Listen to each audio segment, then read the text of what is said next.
प्रभु यीशु मसीह के मधुर नाम से मैं कोमल आपका स्वागत करती हूँ फेथ रिवाइवल मिनिस्ट्री में। प्रिय भाई बहनों, मैं आपका परिचय करवाना चाहती हूँ परमेश्वर के दास रेवरेंड डॉक्टर कैलाश मसीह से, जिन्हें परमेश्वर ने एक हिंदू परिवार से चुना और अपनी महान बुलाहट दी। आज पूरे भारतवर्ष में उन्हें अपने सुसमाचार और छुटकारे की सेवकाई के लिए इस्तेमाल कर रहे हैं। प्रिय भाई बहनों, ये हमारे लिए और आपके लिए सौभाग्य की बात है कि हम उनके द्वारा संदेश को सुने। प्रभु यीशु मसीह के मधुर नाम में मैं आपका फेथ रिवाइवल मिनिस्ट्री में स्वागत करता हूं। परमेश्वर के प्रियो, मैं और आप एक सामर्थी परमेश्वर की आराधना करते हैं। वो परमेश्वर जिसने पूरी सृष्टि की रचना की है, वो पूरे भूमंडल का स्वामी है। और प्रियो, मैं आपको बताना चाहता हूं कि हम एक सामर्थी और अभिषिक्त वचन को सुनने जा रहे हैं। आपको मालूम है कि परमेश्वर का कलाम जो है, परमेश्वर का वचन जो है, वो क्रिएट करता है, वो टूटी हुई चीजों को दोबारा से निर्माण कर देता है। परमेश्वर के प्रियो, जब आप और मैं परमेश्वर के सामर्थी वचन को सुनने जा रहे हैं, आप एक बात का ध्यान रखिए।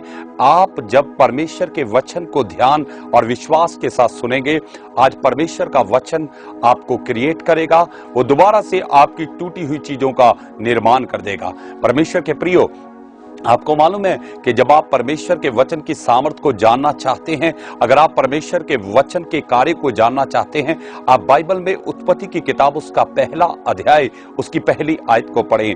वहां जब आप उसे पढ़ेंगे, आप देखेंगे कि परमेश्वर ने आदि में इस पूरी सृष्टि की रचना की। और बाइबल इस प्रकार से बताती है कि पृथ्वी बेडौल और सुनसान पड़ी थी।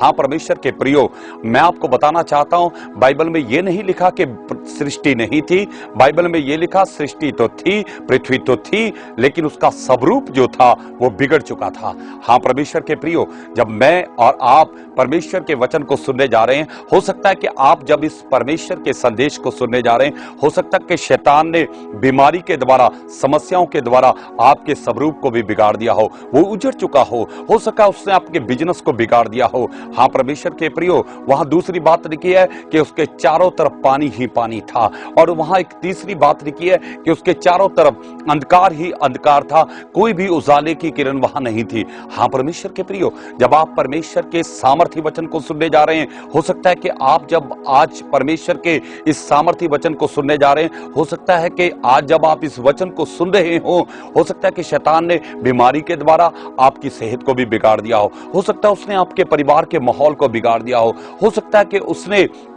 आपके बिजनेस को बिगाड़ दिया हो सकता है कि आप ऐसे स्थान पे खड़े हैं, आपको भी दिख रहा है कि आपके चारों तरफ पानी ही पानी है, कोई भी रास्ता नजर नहीं आ रहा है। हो सकता है कि आप एक ऐसे स्थान पर खड़े हैं जहां आप देखते हैं कि चारों तरफ अंधकार ही अंधकार है, कोई भी उजाले की किरण नहीं है। लेकिन परमेश्वर के प्रियो, मैं आपको बुरी खबरें सुनाने के लिए यहां नहीं खड़ा हूं, मैं इसलिए हूं कि मैं आज आपको अच्छी खबर बताऊं। मेरे पास, मैं तो सुसमाचार का प्रचारक हूं और मेरे पास आपके लिए एक अच्छी खबर है। वो अच्छी खबर यह है, उस उजड़ी हुई धरती के ऊपर, उस बिगड़ी हुई पृथ्वी के ऊपर, उस पानी के ऊपर, उस अंधकार के ऊपर परमेश्वर का आत्मा मंडला रहा था। हालेलुया। हाँ परमेश्वर के प्रियो, आज परमेश्वर का आत्मा मेरे और आपके ऊपर भी मंडला रहा है। हाँ परमेश्वर के प्रियो, जब आप परमेश्वर के संदेश को सुनने जा रहे हैं, आप परमेश्वर के संदेश को बड़े ध्यान से सुनिए, क्योंकि परमेश्वर का आत्मा आज आपकी बीमारी के ऊपर, आपकी समस्याओं के ऊपर, आपके परिवार के ऊपर, आपकी कलीसिया के ऊपर मंडला रहा है। आपको मालूम है कि जब परमेश्वर का आत्मा मंडला रहा था उस उजड़ी हुई धरती के ऊपर, वो कुछ करना चाहता था, इसलिए वो मंडला रहा था। हाँ परमेश्वर के प्रियो, आज भी परमेश्वर का आत्मा मेरे और आपके ऊपर मंडला रहा है, तो वो कुछ करना चाहता है। हाँ परमेश्वर के प्रियो, आपको मालूम है कि क्या हुआ? धरती बिगड़ी हुई थी। क्या हुआ कि जब अंधकार था, क्या हुआ कि जब चारों तरफ पानी ही पानी था, तब परमेश्वर ने अपने वचन को बोलना शुरू कर दिया। हालेलुया। हाँ परमेश्वर के प्रियो, मैं आपको बताना चाहता हूं, जैसे ही खुदाबंद ने अपने वचन को बोलना शुरू किया, आपको मालूम है क्या हुआ? पानी जो है वो बहुत रास्तों में बदल गया और अंधकार जो था वो उजाले में बदल गया और टूटी हुई धरती जो थी वो एक खूबसूरत धरती में बदल गई। हालेलुया। हाँ परमेश्वर के प्रियो, यही है परमेश्वर के वचन का काम, वो उजड़ी हुई चीजों को दोबारा से बना देता है। अगर मैं और आप आज जब परमेश्वर के संदेश को बड़े विश्वास और ध्यान के साथ सुनेंगे, आप देखेंगे कि परमेश्वर का वचन अभी और इसी वक्त आपका निर्माण करने जा रहा है। हालेलुया। मैं आपसे बात करना चाहता हूं, आप बड़े ध्यान से और विश्वास के साथ बैठिए। परमेश्वर का सामर्थ्य वचन अभी इसी वक्त आपके जीवन में निर्माण करने जा रहा है। परमेश्वर के प्रियो, मैं जब परमेश्वर के वचन को आपके साथ बांटना चाहता हूं, आपको मालूम है ये सामर्थ्य वचन जो है वो आपके जीवन में कार्य करेगा। और आपको मालूम है कि वो क्या कार्य करेगा? वो टूटी हुई चीजों को दोबारा से निर्माण कर देगा। हाँ परमेश्वर के प्रियो, आपको मालूम है कि आज जो मेरे प्रचार का संदेश है, आज जो मेरा विषय है द न्यू बिगिनिंग, आपको मालूम है कि अब परमेश्वर जो है वो एक नई शुरुआत का परमेश्वर है। आपको मालूम है कि शैतान मेरे और आपके जीवन को नाश की तरफ ले जाता है, अंत की तरफ ले जाता है। कभी कभी मैं और आप ये सोचते हैं कि अब सब कुछ खत्म हो चुका है, अब सब कुछ बिगड़ चुका है, अब कुछ भी होने वाला नहीं है। हाँ परमेश्वर के प्रियो, मैं और आप समझते हैं अब सब कुछ खत्म हो चुका है, अब सब कुछ उजड़ चुका है। डॉक्टर बोलते हैं कि आप इस बीमारी के अंत में आ चुके हैं, अभी यहां से वापस आना बहुत ही मुश्किल है। लेकिन परमेश्वर के प्रियो, मैं आपको बताना चाहता हूं, जहां शैतान आपका अंत कर देता है, जहां आप सोचते हैं कि अब अंत आ चुका है, वहीं से मेरा और आपका परमेश्वर एक नई शुरुआत देने वाला परमेश्वर है। हालेलुया। परमेश्वर के प्रियो, मैं आपको बताना चाहता हूं, आप देखेंगे बाइबल में जहां भी कहीं यीशु गए, उन्होंने सब उजड़ी हुई परिस्थितियों को दोबारा से निर्माण किया और वहां एक नई शुरुआत दे दी। अगर आप देखें, मरियम और मार्था वो प्रभु यीशु से पूछ रही हैं, प्रभु आप अब आए, अब तो सब कुछ खत्म हो चुका है। आपको मालूम है कि कभी कभी मुझे और आपको लगता है अब सब कुछ खत्म हो चुका है। आपको मालूम है कि मरियम और मार्था ने उस प्रार्थना के विषय की फाइल को ही बंद कर दिया, उसके आगे पत्थर लगा दिया था। प्रियो, मैं आपको बताना चाहता हूं, वो सोच रहे थे अब सब कुछ खत्म हो चुका है, लेकिन मैं आपको बताना चाहता हूं, जहां मनुष्य की कोशिश खत्म हो जाती है, मनुष्य का पैसा खत्म हो जाता है, मनुष्य की ताकत खत्म हो जाती है, वहीं से प्रभु यीशु का काम शुरू हो जाता है। हालेलुया। मैं आपको बताना चाहता हूं, मार्था जब बोल रही थी प्रभु अब सब कुछ खत्म हो चुका है, मैं सोचता हूं कि प्रभु यीशु अपने दिल में ये सोच रहे थे और मुस्कुरा रहे थे, अभी खत्म नहीं, अभी तो शुरू होने वाला है। हालेलुया। मेरे प्रियो, मैं आपको बताना चाहता हूं, हो सकता है डॉक्टर ने आपको बोल दिया हो कि अब सब कुछ खत्म हो चुका है। हो सकता है कि आपके पड़ोसी बोल रहे हैं अब ये दोबारा वापस नहीं आ सकते क्योंकि अब सब कुछ खत्म हो चुका है। लेकिन प्रियो, मैं आपको बताना चाहता हूं, मेरा परमेश्वर, जिस परमेश्वर की मैं आराधना करता हूं, वो एक नई शुरुआत का परमेश्वर है। हालेलुया। वो इसी वक्त आपके जीवन में एक नई शुरुआत लेकर आएगा। मरियम और मार्था के परिवार में जब उसने लाजर को जीवित किया तो उसने एक नई शुरुआत को दे दिया। हालेलुया। परमेश्वर के प्रियो, आप देखेंगे कि याई की बेटी मर चुकी थी, वहां भी सब कुछ खत्म हो चुका था, परमेश्वर ने उस बेटी को जीवित किया और वहां एक नई शुरुआत दे दी। हालेलुया। वही परमेश्वर आज, कल और युगान युग एक जैसा परमेश्वर है। वही परमेश्वर का आत्मा आज आपके ऊपर मंडला रहा है, वही परमेश्वर का आत्मा मेरे ऊपर मंडला रहा है परमेश्वर के प्रियो, क्योंकि वो एक नई शुरुआत देने वाला परमेश्वर है। अगर आप रूत की किताब को देखेंगे, मैं आपसे रूत की किताब के द्वारा आज बातचीत करना चाहता हूं। अगर आप रूत की किताब को देखेंगे, कि रूत की किताब में आप देखेंगे कि वहां 3 औरतें हैं जिनका सब कुछ नष्ट हो चुका है, जिनका सब कुछ खत्म हो चुका है, उन तीनों के पति खत्म हो चुके हैं परमेश्वर के प्रियो। अगर आप देखेंगे कि वहां सब कुछ जब खत्म हो चुका है, वहां परमेश्वर उस रूत के जीवन में एक नई शुरुआत दे रहे हैं। हालेलुया। आप देखेंगे कि रूत के किताब में जब आप देखेंगे तो वहां हम इस प्रकार से देखते हैं, वहां 3 औरतें हैं जिनका सब कुछ खत्म हो चुका है, उन तीनों के पति मर चुके हैं और सब कुछ नष्ट हो चुका है। लेकिन जब सब कुछ खत्म हो चुका है, वहीं से परमेश्वर रूत के जीवन में एक नई शुरुआत देते हैं। हालेलुया। हाँ परमेश्वर के प्रियो, मैं आपको बताना चाहता हूं, नोआमी ने तो ये सोच ही लिया था कि अब सब कुछ खत्म हो चुका है, उसका पति मर चुका था, उसका घर, हो सकता है उसका बिजनेस, सब कुछ उजड़ चुका था।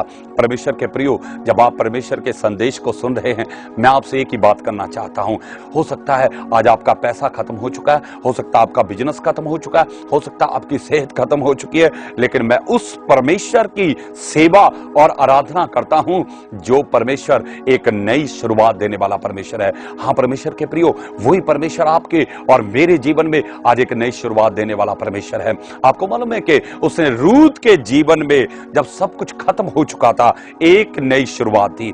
परमेश्वर के प्रियो, मैं आपसे बात करना चाहता हूं। आपको मालूम है कि नुआमी ने तो सोच लिया था अब सब कुछ खत्म हो चुका है। उसने अपनी बहू से बोला, तुम अभी जवान हो, तुम अपने अपने घर वापस चली जाओ, क्योंकि मेरे पास तुम्हें देने के लिए अभी कुछ भी नहीं बचा है। परमेश्वर के प्रियो, उसने अपने हाथ को खड़ा कर दिया था, लेकिन वो अपने परमेश्वर की ताकत को नहीं जानती थी, वो अपनी परमेश्वर की सामर्थ को नहीं जानती थी। लेकिन मैं बात कर रहा हूं कि रूत के जीवन की, कि रूत के जीवन में भरी जवानी में जब सब कुछ उसका खत्म हो चुका है, परमेश्वर रूत के जीवन में एक नई शुरुआत करते हैं। हाँ परमेश्वर के प्रियो, मैं आपको से बात करना चाहता हूं, रूत के जीवन में परमेश्वर ने क्यों नई शुरुआत की? क्योंकि रूत के जीवन में परमेश्वर ने कुछ खास बातों को देखा। हाँ परमेश्वर के प्रियो, अगर आप चाहते हैं कि आज आपके जीवन में परमेश्वर एक नई शुरुआत करे, आपकी सेहत में एक नई शुरुआत करे, आपकी कलीसिया में एक नई शुरुआत करे, आपके बिजनेस में एक नई शुरुआत करे, आपके परिवार में एक नई शुरुआत करे, तो मैं आपको बताना चाहता हूं कि ये तीन बातें अगर परमेश्वर आपके जीवन में देखेगा तो वो आपके जीवन में भी अभी इसी वक्त एक नई शुरुआत लेकर आएगा। हालेलुया। परमेश्वर के प्रियो, मैं परमेश्वर का सेवक आपसे बातचीत करना चाहता हूं। जब आप परमेश्वर के संदेश को सुन रहे, रूत के जीवन में परमेश्वर नई शुरुआत क्यों लेकर आए? अगर आप रूत की किताब उसका पहला अध्याय उसकी 14, 15 और 16 आयतों को पढ़ते हैं तो वहां इस प्रकार से देखते हैं, जब नुआमी अपनी बहुओं से जाने के लिए कहती है, बड़ी बहू उन्हें उसके गले लगती है और रोती है और उसे छोड़कर चली जाती है। परमेश्वर के प्रियो, मैं आपसे बात करना चाहता हूं, लेकिन रूत अभी भी वहीं खड़ी है। वो बोलती है, मुझसे ये विनती मत कर कि मैं आपको छोड़कर जाऊंगी। हां, जहां आप रहोगी, जहां तू रहेगी, वहां मैं रहूंगी। जहां तेरे लोग मेरे लोग होंगे और तेरा परमेश्वर मेरा परमेश्वर होगा। हां परमेश्वर के प्रियो, रूत के जीवन में परमेश्वर कैसी एक नई शुरुआत लेकर आया, क्योंकि रूत ने एक बात को बोला जिसकी तरफ मैं आपका ध्यान लेकर जाना चाहता हूं। उससे पहली बार एक बात को बोला, मैं सोचता हूं कि तेरा परमेश्वर मेरा परमेश्वर होगा। हां परमेश्वर के प्रियो, आपको मालूम है कि रूत के जीवन में सब कुछ उजड़ चुका है, उसके जीवन में अब कोई आशा की किरण नहीं रह गई है, लेकिन वो अपने जीवन में एक नई शुरुआत लाने के लिए एक बात को बोल रही है। उसने एक बात को बोला नुआमी को, तेरा परमेश्वर मेरा परमेश्वर होगा। हां परमेश्वर के प्रियो, मैं आपसे बात करना चाहता हूं, रूत के जीवन में ये सबसे बड़ा टर्निंग पॉइंट था, क्योंकि उसने एक बात को बोला, तेरा परमेश्वर मेरा परमेश्वर होगा।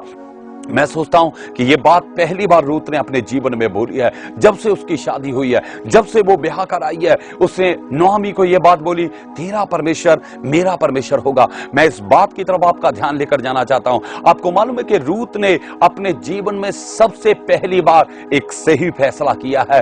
वो सही फैसला यह है, उसने इजराइल के परमेश्वर को अपना परमेश्वर घोषित कर दिया है। हालेलुया। मेरे प्रियो, मैं आपसे बात करना चाहता हूं, आपको मालूम है कि परमेश्वर आपके जीवन में नई शुरुआत कब लेकर आएगा? जब आप इजराइल के परमेश्वर को, ओ यीशु मसीह को अपने जीवन का परमेश्वर घोषित कर देंगे। हालेलुया।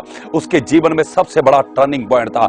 एक सही फैसला आपके जीवन में नई शुरुआत लेकर आ सकता है। परमेश्वर के प्रियो, मैं रूत के बारे में आपको बताना चाहता हूं, उसने अपने जीवन में एक पहली बार एक सही फैसला लिया। जब सब कुछ उजड़ चुका था, जब सब कुछ खत्म हो चुका था, अब उसके जीवन में कोई भी आस नहीं थी, लेकिन उसने एक सही फैसला किया, तेरा परमेश्वर मेरा परमेश्वर होगा। हालेलुया। परमेश्वर के प्रियो, इजराइल के परमेश्वर को उसने पहली बार अपने जीवन में कबूल किया और उसने ये घोषणा की कि वो मेरा परमेश्वर होगा। हालेलुया। मेरे प्रियो, मैं आपसे बात करना चाहता हूं, आपके जीवन में नई शुरुआत कैसे आएगी? जब आप आज एक सही फैसला करेंगे कि तेरा परमेश्वर मेरा परमेश्वर होगा, इजराइल का परमेश्वर मेरा परमेश्वर होगा, प्रभु यीशु मसीह ही मेरा परमेश्वर होगा। हां परमेश्वर के प्रियो, मैं आपसे बात करना चाहता हूं, जब आप परमेश्वर के संदेश को सुन रहे हैं, यह परमेश्वर का संदेश बड़ा सामर्थी है जिसे आप सुन रहे हैं परमेश्वर के प्रियो। और मैं आपको बताना चाहता हूं, मैं हमेशा एक बात बोलता हूं, आपका एक सही फैसला आपके जीवन में एक सही शुरुआत लेकर आएगा, पर आपका एक गलत फैसला आपके जीवन में एक गलत शुरुआत लेकर आएगा। आपको मालूम है कि नुआमी का पूरा परिवार क्यों उजड़ गया? क्योंकि उन्होंने बैतलम को छोड़कर मोआब जाने का एक फैसला किया। उन्होंने परमेश्वर की जगह स्थान को छोड़कर और एक ऐसे स्थान पे जाना पसंद किया जिससे परमेश्वर नफरत करता था। उन्होंने परमेश्वर के भवन को, परमेश्वर की संगति को छोड़कर, आशीष के देश को छोड़कर एक ऐसे देश में जाने का फैसला किया था जो एक शराबी देश था, जिसे परमेश्वर नफरत करता था।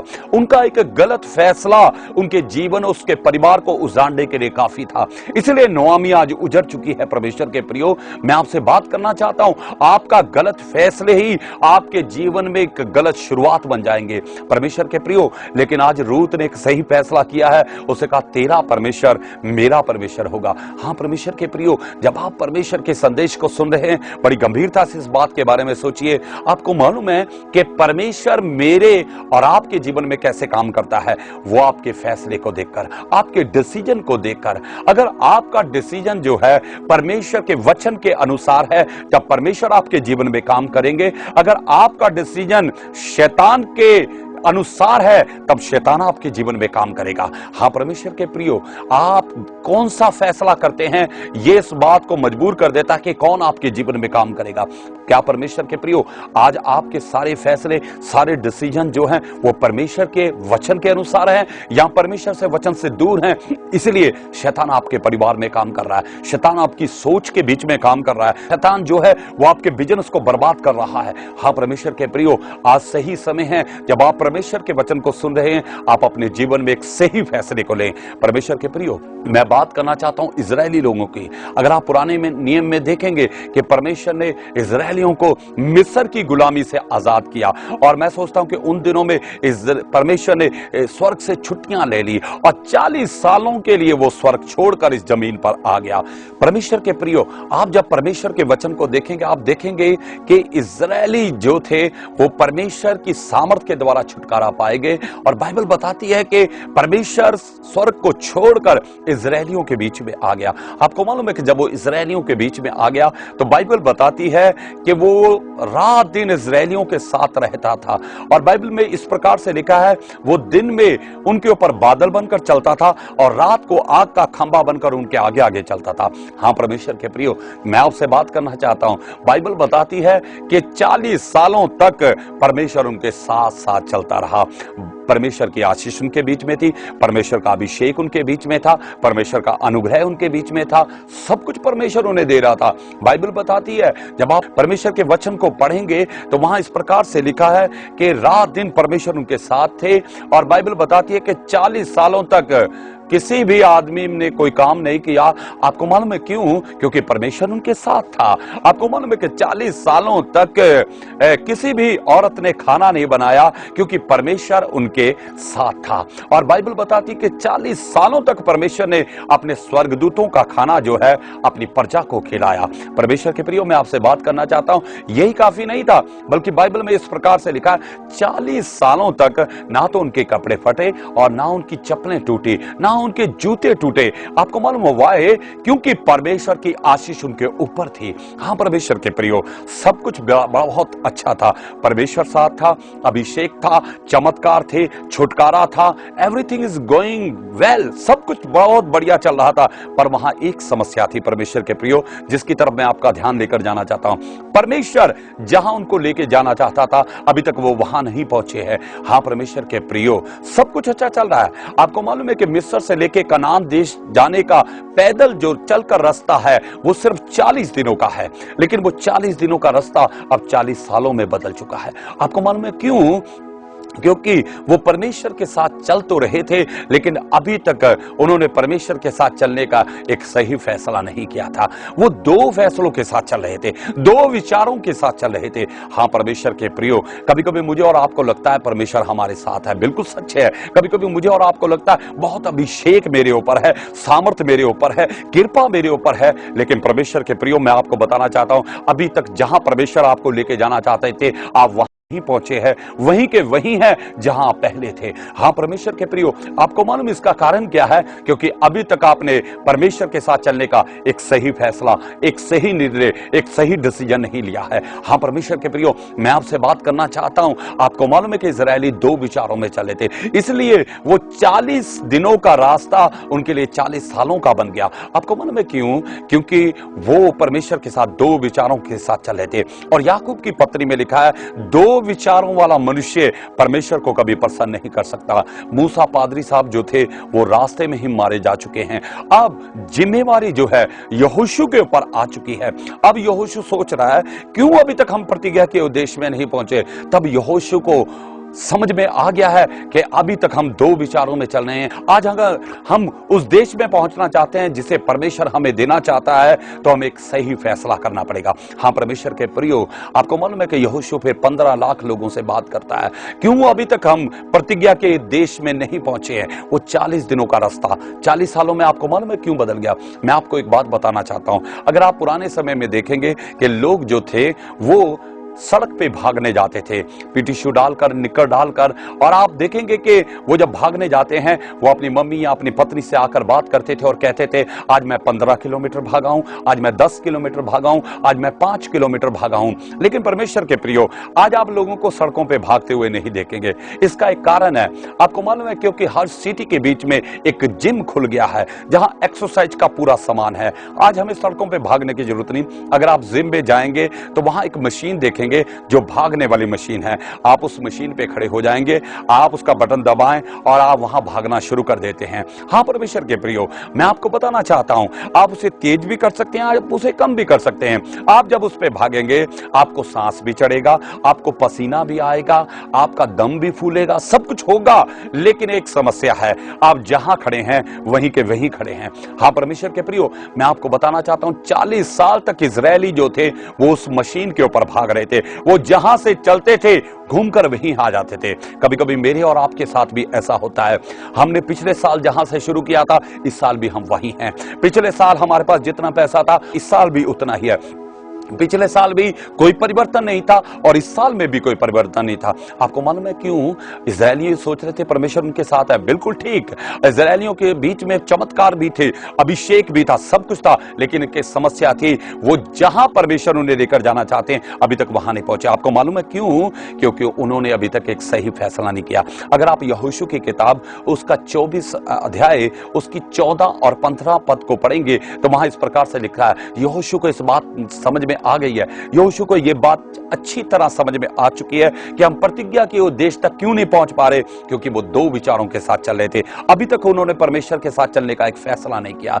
आपको मालूम है कि 15 लाख लोगों से यहोशू बात करते हैं, आज एक फैसला कर लो, आज एक डिसीजन कर लो। अगर तुम प्रतिज्ञा के उद्देश्य में जहां परमेश्वर आपको लेके जाना चाहता है अगर वहां तक जाना चाहते हैं तो आज एक ही फैसले के साथ जा सकते हैं। हाँ परमेश्वर के प्रियो, आपको मालूम है कि यहोशू ने इस प्रकार से बोला, I don't know about your decision, मैं नहीं जानता कि तुमने कोई फैसला किया है या नहीं किया, पर आज मैं एक फैसला करता हूं, मैं अपने सारे घराने समेत केवल यहोवा की सेवा, यहोवा की आराधना करूंगा। हालेलुया। हाँ परमेश्वर के प्रियो, आज समय है कि हम एक सही फैसला लेने का। आपको मालूम है कि रूत के जीवन में टर्निंग पॉइंट क्यों आता है? परमेश्वर एक नई शुरुआत क्यों लेकर आ रहा है? क्योंकि रूत ने एक सही फैसला किया। उसने नोआमी से कह दिया है, तेरा परमेश्वर मेरा परमेश्वर होगा। हाँ परमेश्वर के प्रियो, उसने घोषणा कर दी है अपने उद्धार की। हालेलुया। उसने घोषणा कर दी है एक नई शुरुआत की। हालेलुया। उसने एक नई शुरुआत की घोषणा कर दी है। हालेलुया। हाँ परमेश्वर के प्रियो, आपको मालूम है कि परमेश्वर जो है वो एक नई शुरुआत लेकर आने वाला है। आपको मालूम है कि रूत के जीवन में सबसे बड़ा टर्निंग पॉइंट यही है कि उसने एक सही फैसला किया। उसने नोआमी से कह दिया, तेरा परमेश्वर मेरा परमेश्वर होगा। हालेलुया। हाँ परमेश्वर के प्रियो, दूसरी बात मैं आपसे करना चाहता हूं जो मैंने रूत के जीवन में पाई है। क्यों परमेश्वर उस ऐसी औरत के जीवन में नई शुरुआत लेकर आता है जिसकी प्रजा को परमेश्वर ने त्याग दिया था, जिस जाति से परमेश्वर नफरत करते थे, आज उसी जाति को वो क्यों कबूल कर रहे हैं? उसे रूत के जीवन में एक दूसरी बात को देखा है, वो है विश्वास योग्यता। हाँ परमेश्वर के प्रियो, आज आपके और मेरे जीवन में एक नई शुरुआत देने वाला परमेश्वर अभी इसी वक्त नई शुरुआत देगा जब हम विश्वास योग्य होंगे। आपको मालूम है कि पहला कुरिन्थियों उसका पहला अध्याय उसकी 9 पद के लास्ट सेंटेंस में इस प्रकार से लिखा है, परमेश्वर विश्वास योग्य है। हाँ परमेश्वर के प्रियो, आपको मालूम है अगर परमेश्वर विश्वास योग्य है तो परमेश्वर चाहता है उसके सेवक, उसके बच्चे, उसके आराधक भी विश्वास योग्य होने चाहिए। हालेलुया। हाँ परमेश्वर के प्रियो, मैं आपसे बात कर रहा हूं। आपको मालूम है कि कभी कभी मेरे और आपके घर में आशीष क्यों खत्म हो जाती है? क्योंकि हमारे बीच में विश्वास योग्यता खत्म हो जाती है। परमेश्वर आपके धर्म के कामों को नहीं देखता, देखता है, परमेश्वर आपकी सब बातों को बाद में देखता है। परमेश्वर आज उन लोगों को आशीष देता है जो परमेश्वर के साथ विश्वास योग्य हैं। हालेलुया।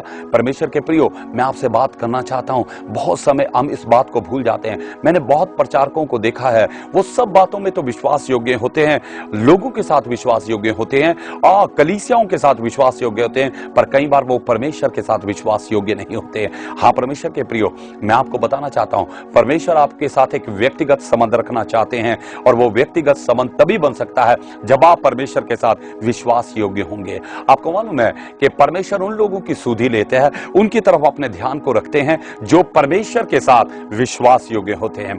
अगर आप यशाया की किताब उसका 38 अध्याय को पढ़ेंगे, वहां एक पात्र को देखते हैं जिसका नाम हिजकिय्याह राजा है। आपको मालूम है कि वो परमेश्वर का भय मानने वाला पुरुष है और उसके जीवन में परमेश्वर के वचन को छोड़ो कोई बात नहीं पाई जाती है।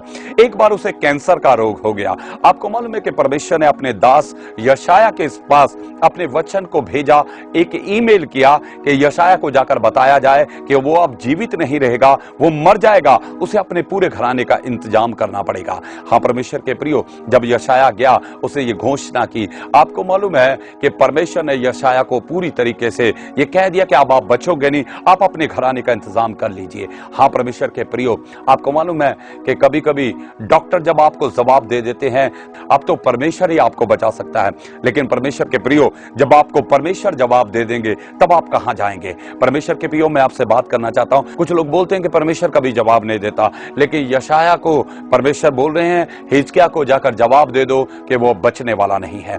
लेकिन आपको मालूम है कि हिजकिय्याह के जीवन में मैंने एक खास बात को देखा, जब परमेश्वर ने भी उसे जवाब दे दिया, वो हिम्मत को नहीं हार रहा है, वो प्रार्थना में बैठ चुका है। हालेलुया। वो प्रार्थना में बैठ चुका है और वो परमेश्वर से बात कर रहा है। परमेश्वर के प्रियो, जब आप देखेंगे कि हिजकिय्याह के जीवन में खास बात, वो हिम्मत को नहीं हार रहा है। परमेश्वर के प्रियो, आज बहुत सारे लोग हिम्मत हार जाते हैं जब उनके ऊपर बीमारी हावी हो जाती है, जब उनके ऊपर कर्ज हावी हो जाता है, जब उनके ऊपर समस्या हावी हो जाता है। और नीति वचन में एक बात लिखी है, जो मुसीबत के समय हिम्मत हार जाएगा उसकी मुसीबत और बढ़ जाएगी। हाँ परमेश्वर के प्रियो, आप हिम्मत मत हारें। परमेश्वर नई शुरुआत का परमेश्वर है, मैं आपसे बात कर रहा हूं। आपको मालूम है कि हिजकिय्याह ने हिम्मत नहीं हारी, उसने दीवार की तरफ अपने मुंह को किया और प्रार्थना करनी शुरू की। अगर आप उस प्रार्थना को ध्यान से पढ़ें परमेश्वर के वचन में, तो वहां इस प्रकार से प्रार्थना की गई है। हिजकिय्याह परमेश्वर से बात कर रहे हैं, परमेश्वर स्मरण करे कि जब से लेकर मैंने आपके साथ चलना शुरू किया तब से लेकर आज तक मैं आपके साथ विश्वास योग्य हूं। हालेलुया। आपको मालूम है कि यशाया इस बात को परमेश्वर को याद दिलाने की कोशिश कर रहे हैं, परमेश्वर आई एम द फेथफुल, मैं धोखा देने वाला विश्वासी नहीं हूं। मैंने जब से आपके साथ चलना शुरू किया तब से लेकर आज तक आई एम द फेथफुल, मैं विश्वास योग्य हूं। आपको मालूम है कि हिजकिय्याह दूसरे शब्दों में एक ईमेल परमेश्वर के पास स्वर्ग में भेज रहे थे और वो बोल रहे थे कि मेरा रिकॉर्ड चेक किया जाए, मैं विश्वास योग्य हूं, मैं बीमारी में नहीं मरना चाहता हूं, मैं चंगा होना चाहता हूं, मैं और जीवन को प्राप्त करना चाहता हूं। हालेलुया। परमेश्वर के प्रियो, आपको मालूम है कि वो परमेश्वर से बोल रहे हैं मेरा रिकॉर्ड चेक किया जाए। जब से लेके मैंने आपके साथ चलना शुरू किया तब से लेके आज तक मेरे जीवन में मैंने कोई भी पाप नहीं किया, मैंने उन्हीं बातों को किया जो आपके वचन के अनुसार बिल्कुल ठीक है। आई एम द फेथफुल, मैं विश्वास योग्य हूं, मेरा रिकॉर्ड चेक किया जाए, मुझे बीमारी में मारा ना जाए। हां परमेश्वर के प्रियो, आपको मालूम है कि स्वर्गदूतों ने, हो सकता है, मैं सोचता हूं कि परमेश्वर को बताया होगा कि हिजकिय्याह की एक ईमेल आई है और वो बोलता है मेरा रिकॉर्ड चेक किया जाए। परमेश्वर के प्रियो, आपको मालूम है कि हिजकिय्याह परमेश्वर से बात कर रहा, मेरा रिकॉर्ड चेक करो। कभी कभी मैं और आप अपने पासवान को भी नहीं बोल सकते कि मेरा पिछले 6 महीनों का रिकॉर्ड चेक किया जाए। मैं लगातार चर्च में आ रहा हूं, मैं चर्च के साथ विश्वास योग्य हूं, मैं चर्च आने में विश्वास योग्य हूं, मैं प्रार्थना करने में विश्वास योग्य हूं, मैं दशमांश देने में विश्वास योग्य हूं। पास्टर जी आप मेरा रिकॉर्ड चेक कीजिए। हाँ परमेश्वर के प्रियो, आप ये नहीं बोल सकते, लेकिन हिजकिय्याह बोल रहा है क्योंकि वो विश्वास योग्य है। परमेश्वर ने हो सकता है उसके रिकॉर्ड को चेक किया और परमेश्वर ने सोचा होगा ओहो ये तो बहुत बड़ी भूल हो चुकी है। परमेश्वर ने अपने डिसीजन को बदल दिया। आपको मालूम है कि जब उसका रिकॉर्ड देखा गया वो बिल्कुल परमेश्वर के साथ विश्वास योग्य था। परमेश्वर ने कि ईमेल फिर से यशाया के पास भेजा, अभी दोबारा जाओ और उससे बोलो कि अब तुम मरोगे नहीं, अब तुम बच जाओगे। हालेलुया, अब तुम बच जाओगे, मैंने तुम्हारी प्रार्थना को सुन लिया है। हालेलुया। परमेश्वर के प्रियो, मैं आपको बताना चाहता हूं, आपकी विश्वास योग्यता जो है वो परमेश्वर के डिसीजन को, परमेश्वर के निर्णय को भी बदलने में सामर्थ्य है। हालेलुया। आपको मालूम है क्यों, कब और ये कैसा हो सकता है? जब आप परमेश्वर के साथ विश्वास योग्य होंगे। हालेलुया। परमेश्वर के प्रियो, मैं बात करना चाहता हूं, जब उसने हिजकिय्याह का रिकॉर्ड देखा, उसे यशाया को बोला जाकर उससे कह दो कि अब वो जीवित रहेगा। हालेलुया। आपको मालूम है परमेश्वर उन लोगों की प्रार्थना को सुनता है जो परमेश्वर के साथ विश्वास योग्य हैं। आज परमेश्वर उन लोगों की उम्र को बढ़ाएगा जो परमेश्वर के साथ विश्वास योग्य हैं। उसने हिजकिय्याह की उम्र को 15 साल और बढ़ा दिया है। बोलो हालेलुया। उसकी प्रमोशन हो चुकी है। परमेश्वर के प्रियो, आपको मालूम है केवल परमेश्वर ने उसके बीच में एक ही बात को देखा है, वो विश्वास योग्यता है। बोलो हालेलुया। आप जब परमेश्वर के अनुग्रह के बीच में है, परमेश्वर ने उसके बीच में एक ही बात को देखा है, वो थी विश्वास योग्यता। हाँ परमेश्वर के प्रियो, जब आप परमेश्वर के संदेश को सुन रहे हैं, अगर अभी तक आप परमेश्वर के साथ विश्वास योग्य नहीं है, आप ये फैसला करें कि प्रभु आज से मैं आपके साथ विश्वास योग्य बन जाऊंगा। परमेश्वर आपके जीवन को, परमेश्वर आपके बिजनेस को बदल देंगे और यह आपके जीवन का एक टर्निंग पॉइंट होगा और आपके जीवन में, आपके परिवार में एक नई शुरुआत आ जाएगी। हालेलुया। परमेश्वर के प्रियो, मैं आपसे बात करना चाहता हूं, रूत के भी जीवन में ये दूसरी बात और खास बात यही थी कि वो एक विश्वास योग्य थी। हालेलुया। परमेश्वर के प्रियो, जब परमेश्वर ने उस बात को देखा और बहुत सारे स्वर्गदूतों ने बोला होगा कि परमेश्वर आप इस जाति को कैसे ग्रहण कर रहे हैं, क्योंकि आप रूत जिस जाति से आती है उससे तो नफरत करते हैं। परमेश्वर ने बोला होगा इस बात को जरा थोड़ा साइड में करो। उसने बोला नहीं नहीं नहीं, ये तो पापी है। परमेश्वर ने बोला होगा इस बात को भी थोड़ा साइड में करो। उन्होंने बोला नहीं नहीं नहीं प्रभु, आप इसे कैसे ग्रहण कर सकते हैं, क्योंकि इसमें कोई अच्छी बात नहीं है। परमेश्वर ने बोला इन सब बातों को साइड में कर दो, मुझे सिर्फ एक ही चमकती हुई चीज नजर आ रही है। पहली बात, मैंने उसके फैसले को देख लिया है। दूसरी बात, वो फैसले में ये बोल रही है कि तेरा परमेश्वर मेरा परमेश्वर है। दूसरी बात, मैंने उसके जीवन में एक बात देखी है, वो है विश्वास योग्यता। परमेश्वर को उसकी विश्वास योग्यता चमकती हुई नजर आ रही थी। परमेश्वर के प्रियो, मैं आपको बताना चाहता हूं, उसने देखा कि आज रूत इस बुढ़ी और कंगाल औरत के साथ, जिसके पास कुछ भी नहीं है, सब कुछ खत्म हो चुका है, अगर उसके साथ इतनी विश्वास योग्य है, इसे अगर मैं अपनी बेटी बनाऊंगा तो ये मेरे साथ कितना विश्वास योग्य होगी। हालेलुया। हाँ परमेश्वर के प्रियो, आपको मालूम है कि रूत के जीवन में नई शुरुआत परमेश्वर कब लेकर आते हैं? जब वो विश्वास योग्य थी। हालेलुया। परमेश्वर के प्रियो, मैं आपसे बात करना चाहता हूं, परमेश्वर आपको आशीष देना चाहता है। अगर आपने पिछले दिनों में ऐसी बातें आपके जीवन में पाई जाती हैं जो परमेश्वर के वचन को तोड़ती हैं, जो परमेश्वर की संगति के साथ, कलीसिया के साथ धोखा लेकर आती हैं, उन बातों में आप विश्वास योग्य हो जाए। हालेलुया। परमेश्वर के प्रियो, अगर आप अभी तक दशमांश नहीं देते तो मैं आपसे विनती करता हूं, आप उस दशमांश देने में विश्वास योग्य हो जाए। परमेश्वर आपकी सारी घटी को अपने स्वर्ग से पूरी करने जाएगा और वो दशमांश केवल आप जिस चर्च में जाते हैं उसी पासवान को दें, परमेश्वर आपको आशीष देगा। हालेलुया। आप अपने चर्च के साथ, अपने पासवान के साथ विश्वास योग्य बन जाए। कुछ लोग सोचते हैं कि जब बहुत कुछ मिल जाएगा तब मैं विश्वास योग्य हो जाऊंगा, मैं देने में विश्वास योग्य तब बन जाऊंगा। लेकिन मैं आपको बताना चाहता हूं, प्रभु यीशु मसीह ने एक बात कही जिसकी तरफ मैं आपका ध्यान लेकर जाना चाहता हूं। अगर आप लूका 16 अध्याय उसकी 10 आयत को पढ़ते हैं तो वहां देखे हैं परमेश्वर ने, वहां आप देखेंगे कि प्रभु यीशु मसीह ने इस प्रकार से कहा, अगर जो थोड़े में वफादार है, विश्वास योग्य है, उसे ज्यादा भी दिया जाएगा। हालेलुया। परमेश्वर के प्रियो, हमें थोड़े में ही विश्वास योग्य बनना है। अगर आप परमेश्वर के वचन को देखेंगे, मैं आपसे बात करना चाहता हूं, हन्ना के पास एक भी बच्चा नहीं था, उससे परमेश्वर से प्रार्थना की आंसुओं के साथ, अगर तू एक ही मुझे दे देगा तो वो भी मैं तेरी सेवा के लिए दे दूंगी। ओ प्रभु, मैं थोड़े में विश्वास योग्य रहूंगी, अगर तू एक बार मुझे एक बच्चा दे दे। हालेलुया। परमेश्वर के प्रियो, परमेश्वर ने उसकी प्रार्थना को सुन लिया, परमेश्वर ने हन्ना के आंसुओं को देखा, परमेश्वर ने उसे एक बच्चा दे दिया। और जब वो बच्चे को दूध पिलाई रही थी, हो सकता है कि बहुत सारे लोगों ने हन्ना से कहा होगा, आप ये क्या कर रहे हैं, आप अपने बच्चे को परमेश्वर के भवन में क्यों छोड़ आएंगे, ये पहला बच्चा है, आप दूसरा दे देना, बाद में दे देना। परमेश्वर कुछ नहीं बोलते। लेकिन आपको मैं बताना चाहता हूं, हन्ना ने अपने दिल में यह बात देखी, उसने बोला नहीं, मुझे चाहे एक ही मिला है, मैं उसके साथ भी परमेश्वर के साथ विश्वास योग्य रहूंगी। हाँ परमेश्वर के प्रियो, प्रभु यीशु कहते हैं जो थोड़े में विश्वास योग्य है उसे ज्यादा भी दिया जाएगा।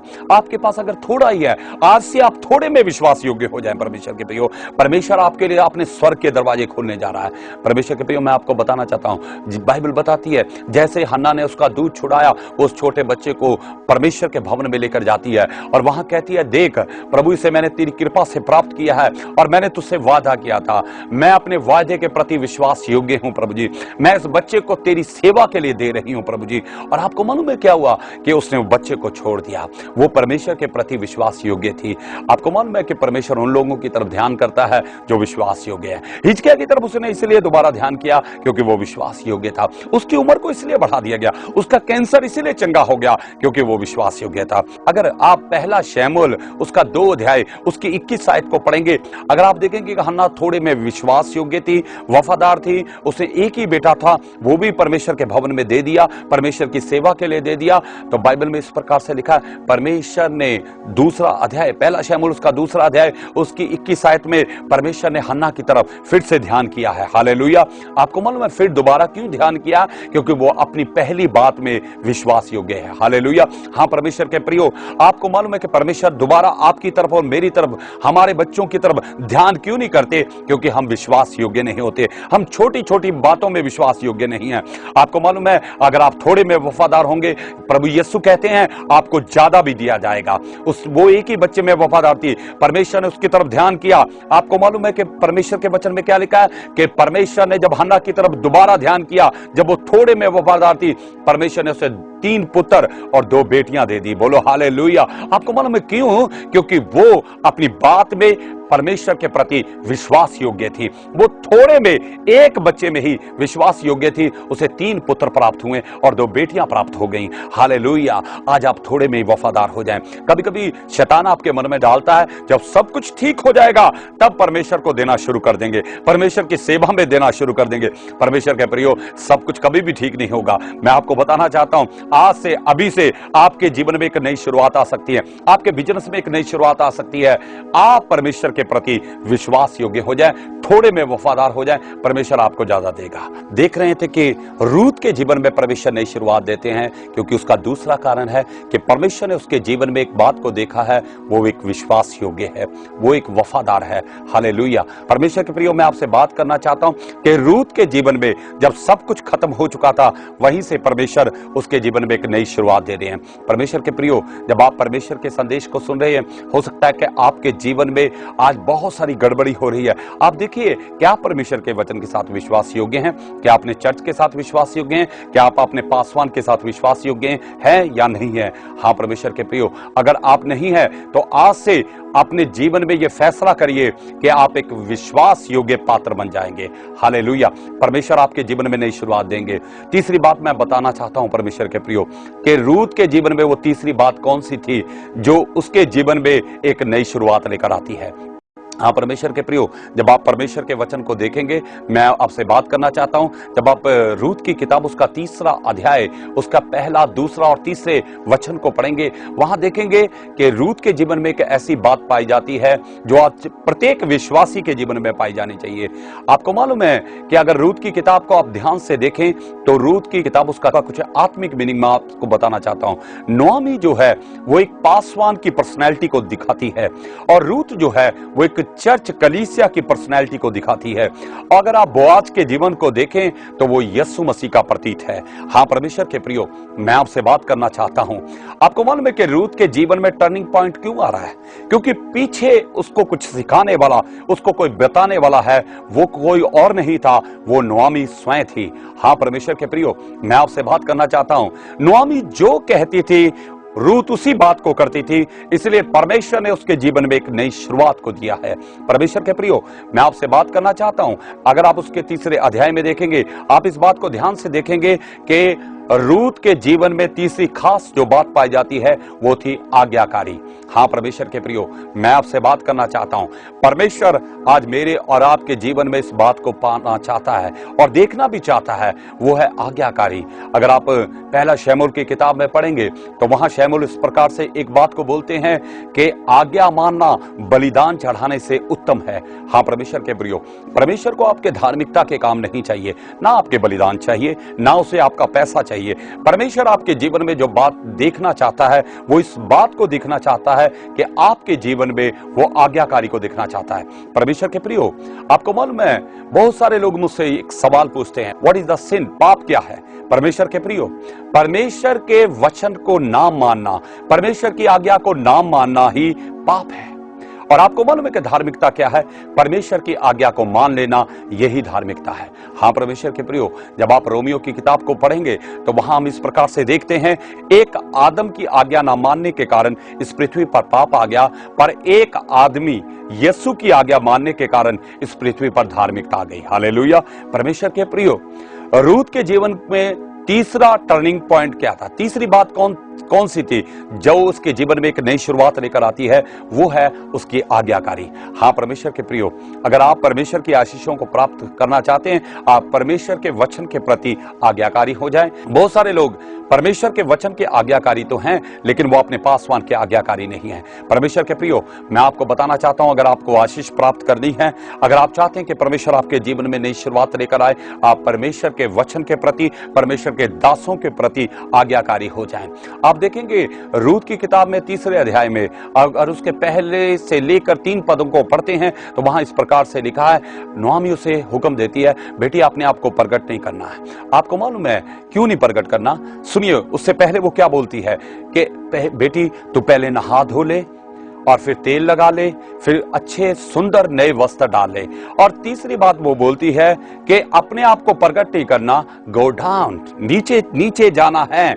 अपनी खूबसूरती को नहीं दिखाना है, अपने कपड़ों को नहीं दिखाना है, अपने आप को तब तक प्रकट नहीं करना है, बल्कि बोआज के पैरों पे जाकर बैठ जाना है। हाँ परमेश्वर के प्रियो, उसे बोलती है नहा धो लो, नए वस्त्र पहन लो और तेल लगा लो, पर अपने आप को प्रकट नहीं करना है। परमेश्वर के प्रियो, बहुत सारे नौजवान अपने पासवान से गुस्सा हो जाते हैं, वो चर्च को छोड़कर चले जाते हैं। आपको मालूम है, वो बोलते हैं हमने नहा धो लिया है, बपतिस्मा ले लिया है, धार्मिकता के वस्त्र भी डाल लिए हैं और हमने तेल के साथ अभिषेक भी ले लिया है, पवित्र आत्मा के अभिषेक को भी प्राप्त कर लिया है, लेकिन पासवान बोलते हैं अभी प्रकट नहीं होना है, अभी नीचे बैठना है, चर्च में ऊपर आने की जरूरत नहीं है। बहुत सारे लोग इस बात को सोचकर गुस्सा होकर चर्च को छोड़कर चले जाते हैं। वो बोलते हैं, दूसरों को बताते हैं, वो अपनी नाराजगी जताते हैं और वो बोलते हैं मेरे पासवान को मालूम ही नहीं है कि मेरे ऊपर कैसा अभिषेक है, और वो मुझे बोलता है हमेशा नीचे बैठो, नीचे बैठो, नीचे बैठो। हाँ परमेश्वर के प्रियो, आपका पासवान जान गया आपके अभिषेक को, इसलिए वो बोलता है नीचे बैठो, go down, go down, go down.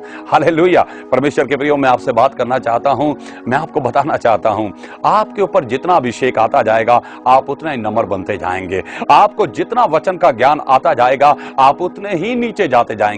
और मैं आपको बताना चाहता हूं, अगर आप यीशु के जीवन को देखें तो बाइबल इस प्रकार से बताती है, वो स्वर्ग की महिमा को छोड़ के, स्वर्ग दूतों की महिमा को छोड़कर, स्वर्ग को छोड़कर इस पृथ्वी पर एक चरनी में पैदा हो गया, गौशाला के बीच में। हाँ परमेश्वर के प्रियो, उससे गंदी जगह और कोई नहीं थी। हाँ परमेश्वर के प्रियो, उसने आपको अपने आप को नम्र किया, उसने अपने आप को हम्बल किया और वो चरनी में पैदा हो गया। हाँ परमेश्वर के प्रियो, आपको मालूम है कि उससे भी नीचे जाने की एक जगह थी जहां वो गए। बाइबल बताती है कि 3 दिन तक जब यीशु की लाश उस कब्र में पड़ी रही, उन 3 दिनों में पतरस की किताब में लिखा है वो उसका आत्मा नीचे पाताल लोक में चला गया। परमेश्वर के प्रियो, जब मेरी बात की तरफ आप ध्यान कीजिए, स्वर्ग को छोड़ा, जमीन पर आया, जमीन को छोड़ा, जमीन से नीचे चला गया। परमेश्वर के प्रियो, उससे नीचे कोई जगह नहीं थी जहां प्रभु यीशु मसीह जा सकते थे। अगर वहां भी कोई जगह होती, प्रभु यीशु वहां नीचे तक जाते। आपको मालूम है, वो अपने जीवन में हम्बल होता गया, जितना अभिषेक होता गया, जितना सामर्थ्य होता गया, उतना वो नीचे होता गया, नम्र होता गया, हम्बल होता गया और वो पृथ्वी के नीचे स्थानों में पहुंच गया। परमेश्वर के प्रियो, जब वो सबसे नीची जगह पे चला गया, मैं परमेश्वर की महिमा करना चाहता हूं। परमेश्वर ने वहीं से उठाकर, बाइबल बताती है, फिलिपियों की किताब में लिखा है, आज उसे दुनिया के और स्वर्ग के सबसे ऊंचे सिंहासन के ऊपर बिठा दिया है। बोलो हालेलुया। परमेश्वर ने उसकी प्रमोशन कर दी है। आपको मालूम है, प्रभु यीशु मसीह ने बोला, जो सबसे छोटा बनेगा वो सबसे बड़ा भी किया जाएगा। हालेलुया। परमेश्वर के प्रियो, आपको मालूम है कि नोआमी उससे बोल रही है, नीचे जाओ, नीचे जाओ, नीचे जाओ, और वो नीचे जाती जा रही है, और वो बोआज के चरणों में बैठ गई है। वो अपने पासवान की आज्ञाकारी है, वो अपनी सास की आज्ञाकारी है। उसने वही किया जो उसके पासवान ने कहा। हाँ परमेश्वर के प्रियो, आप अगर अभिषिक्त बनना चाहते हैं, सामर्थी बनना चाहते हैं, अपने पासवानों के आज्ञाकारी हो जाएं। हालेलुया। आप जब तक वो आपको नीचे बिठाते हैं, आप नीचे बैठे। हालेलुया। आपका अभिषेक खत्म होने वाला नहीं है। आपको जो परमेश्वर ने दिया है वो कभी भी खत्म नहीं होगा, क्योंकि यीशु ने बोला, जो आपने गुप्त में प्राप्त किया है वो आप खुले में बांटेंगे। हालेलुया। परमेश्वर के प्रियो, मैं आपसे बात करना चाहता हूं। आपको मालूम है कि वो एक आज्ञाकारी थी और उसने आज्ञा को माना, और आपको मालूम है कि जब वो बोआज के चरणों में चली गई है, वो बोआज के चरणों में बैठ गई है, बोआज ने उसकी तरफ देखा है। बोआज की अनुग्रह और कृपा की दृष्टि जो थी वो रूत के ऊपर हो गई है। हालेलुया। हाँ परमेश्वर के प्रियो, आपको मालूम है कि बाइबल बताती है कि बोआज ने रूत को ग्रहण कर लिया है। आपको मालूम है क्यों ग्रहण कर लिया? आपको मालूम है कि अगर आप देखेंगे, बोआज से पूछेंगे, बोआज एक अमीर आदमी है और खूबसूरत आदमी है, उसके पास धन दौलत की कमी नहीं है, उसके पास औरतों की भी कमी नहीं है, लेकिन फिर भी वो एक त्यागी हुई विधवा रूत के ऊपर अपनी कृपा को कर रहे हैं। आपको मालूम है क्यों? अगर आप बोआज से जाकर मिलते, आप बोलते, बोआज, इस रूत जिस जाति से आती है उस जाति को कोई भी ग्रहण नहीं करेगा, वो तो विधवा है, तुझे क्या जरूरत है, तेरे पास तो सब कुछ है, तू इसके ऊपर क्यों कृपा करना चाहता है? आपको मैं बताना चाहता हूं, बोआज इसलिए रूत के ऊपर कृपा करना चाहता है परमेश्वर के प्रियो, क्योंकि उसने अपने पिछले जीवन की तरफ ध्यान किया, उसने अपनी मां की तरफ थोड़ा ध्यान किया। अगर आप देखेंगे कि बोआज की मां कौन है, मैं आपसे बात करना चाहता हूं, अगर आप देखेंगे कि उसने, बोआज ने अपने पिछले जीवन की तरफ ध्यान किया, उसने देखा कि परमेश्वर ने उसकी मां जो राहाब वेश्या थी, जिसकी इस दुनिया में कोई कीमत नहीं थी, बाइबल में मैं आपको बताना चाहता हूं, वेश्या जो थी वो एक वस्तु की तरह इस्तेमाल की जाती थी। बाइबल बताती है कि यरीहो में वो वेश्या जो थी जिसके ऊपर परमेश्वर ने कृपा की, देखा उसने कि उसने मेरी मां के ऊपर, जो वेश्या थी उसके ऊपर कृपा की है, उसके ऊपर ध्यान किया। आपको मालूम, उस वेश्या को परमेश्वर ने एक धर्मी औरत बना दिया। हालेलुया। परमेश्वर ने अपने अनुग्रह को उसके ऊपर डाला, अपनी कृपा की चादर को बोआज की मां के ऊपर डाला। हालेलुया। और इसे एक धर्मी बना दिया। उसकी कोख से, उसकी गर्भ से बोआज पैदा हो गया। हालेलुया। बोआज ने ध्यान किया, अगर परमेश्वर ने मेरी मां के ऊपर कृपा की है, उसके ऊपर अनुग्रह किया है और उसके ऊपर अनुग्रह की चादर डाली है, आज मैं भी रूत के ऊपर अनुग्रह करूंगा। हालेलुया। उसने अपनी कृपा की चादर, अनुग्रह की चादर को रूत के ऊपर डाल दिया। हालेलुया। परमेश्वर के प्रियो, आज परमेश्वर अपने अनुग्रह की चादर आपके ऊपर भी डालना चाहता है। हालेलुया। आपके ऊपर अपनी कृपा की चादर को डालना चाहता है परमेश्वर के प्रियो। उससे पहले मैं आपसे बात करना चाहता हूं, बोआज की मां के ऊपर कृपा हुई, इसलिए बोआज रूत के ऊपर कृपा करना चाहता है। आपके ऊपर भी कृपा हुई है, आप अपने भाइयों के ऊपर कृपा करें, अपनी बहनों के ऊपर कृपा करें। परमेश्वर ने आपके हजारों पापों को क्षमा कर दिया है, आप अपने भाई के एक पाप को क्षमा नहीं कर पाते। परमेश्वर के प्रियो, मैं आपको बताना चाहता हूं, अगर आपने सचमुच कृपा को प्राप्त किया है तो आपके जीवन से कृपा ही बहती जाएगी। हालेलुया। अगर आपने कृपा को नहीं प्राप्त किया है, आपके जीवन के ऊपर कृपा नहीं होगी, क्योंकि बाइबल बताती है जो क्षमा करेगा उसको ही क्षमा प्राप्त होगी। परमेश्वर के प्रियो, मैं आपसे बात करना चाहता हूं, रूत के जीवन का तीसरा टर्निंग पॉइंट यही था। उसमें बात यही थी कि रूत एक आज्ञाकारी थी। परमेश्वर के प्रियो, अगर आप चाहते हैं कि आपके जीवन में आज एक नई शुरुआत आ जाए, रूत के जीवन में जैसे एक नई शुरुआत आ गई, तो आपको एक आज्ञाकारी होना बहुत ही जरूरी है। परमेश्वर आपको इसी वक्त देख रहा है। परमेश्वर चाहता है कि आप दूसरों को ग्रहण करें, दूसरों के ऊपर अनुग्रह करें, तब परमेश्वर आपके ऊपर भी अनुग्रह करेगा। हालेलुया। परमेश्वर के प्रियो, कि रूत के जीवन की तीसरी और खास बात वो थी आज्ञाकारी। परमेश्वर चाहता है आप भी परमेश्वर के वचन के प्रति, परमेश्वर के दासों के प्रति, चर्च के प्रति आज्ञाकारी हो जाए। परमेश्वर आपके ऊपर अनुग्रह की चादर को डालता जाएगा, डालता जाएगा, डालता जाएगा। हालेलुया। वो अनुग्रह जो परमेश्वर आपको देगा वो कभी भी खत्म नहीं होगा। परमेश्वर के प्रियो, मैं आपसे बात करना चाहता हूं, अंत में मैं एक बात को बताना चाहता हूं। आपको मालूम है कि रूत जो एक अन्य जाति से आती थी, जिससे घृणा करती, जिसका सब कुछ उजड़ चुका है, आज परमेश्वर ने उसके जीवन में एक नई शुरुआत दे दी, क्योंकि तीन बातों को परमेश्वर ने उसके जीवन में देखा। पहली बात, उसका एक सही फैसला, दूसरी बात उसकी विश्वास योग्यता, और तीसरी बात उसकी आज्ञाकारी। हाँ परमेश्वर के प्रियो, जब आप परमेश्वर के अनुग्रह को आज प्राप्त करना चाहते हैं, परमेश्वर इन तीनों बातों को आपके जीवन में भी देखना चाहता है। अगर आप देखेंगे कि वो मामूली रूत जिसको कोई भी पूछता नहीं था, जिसका सब कुछ खत्म हो चुका, जब उसके जीवन में परमेश्वर ने नई शुरुआत दे दी, उसकी कोख से दौद पैदा होता है और दौद के वंश से प्रभु यीशु मसीह पैदा हो जाते हैं। बोलो हालेलुया। रूत एक ऐसा जरिया बन गई जिसकी वंशावली से आगे जाकर प्रभु यीशु मसीह का जन्म हो रहा है। हालेलुया। परमेश्वर के प्रियो, प्रभु यीशु मसीह की वंशावली को पढ़ेंगे, वहां रूत का नाम, राहब वेश्या का नाम बड़े आदर के साथ लिखा है। हालेलुया। आपको मालूम, उन औरतों को कोई भी पूछने वाला नहीं था, लेकिन उन औरतों का नाम आदर के साथ क्यों लिखा गया है? क्योंकि परमेश्वर ने उनके जीवन में एक नई शुरुआत को दिया है। हालेलुया। परमेश्वर के प्रियो, मैं आप बताना चाहता हूं, इसी वक्त जब आप परमेश्वर के वचन को सुन रहे हैं, परमेश्वर आपके जीवन में नई शुरुआत देने वाला परमेश्वर है। क्या आप चाहते हैं कि परमेश्वर आपके जीवन में नई शुरुआत दे? आप अपनी आंखें बंद करें, मैं आपके लिए एक प्रार्थना करना चाहता हूं। सामर्थ्य और जीवित परमेश्वर, मैं आपकी महान उपस्थिति में हूं प्रभु जी। मैं जानता हूं आप एक नई शुरुआत देने वाले परमेश्वर हैं प्रभु जी। इसी वक्त जब आपके लोगों ने आपके वचन को सुना, मैं प्रार्थना करता हूं प्रभु, इसी वक्त जब ये एक सही फैसला करते हैं, एक आज फैसला करते हैं कि प्रभु आज से मैं विश्वास योग्य होऊंगा प्रभु, आज से मैं आज्ञाकारी होऊंगा प्रभु, इसी वक्त मैं चाहता हूं कि इनके जीवन में एक नई शुरुआत आ जाए परमेश्वर। इसी वक्त प्रभु जी इनकी सारियां परिस्थितियां बदल जाए यीशु के नाम से, और प्रभु आपका अनुग्रह इनके ऊपर हो जाए प्रभु। इनके बिजनेस में, इनके परिवार में एक नई शुरुआत दें। Let bless them continues Lord by your presence Lord। प्रभु तेरे अनुग्रह के द्वारा आप इनके जीवन में एक नई शुरुआत दें। सारी महिमा आपके नाम को देता हूं, और प्रभु आपका वचन के साथ लगातार वाद विवाद करता रहे, प्रभु यीशु मसीह के नाम से मांगते हैं, आमीन।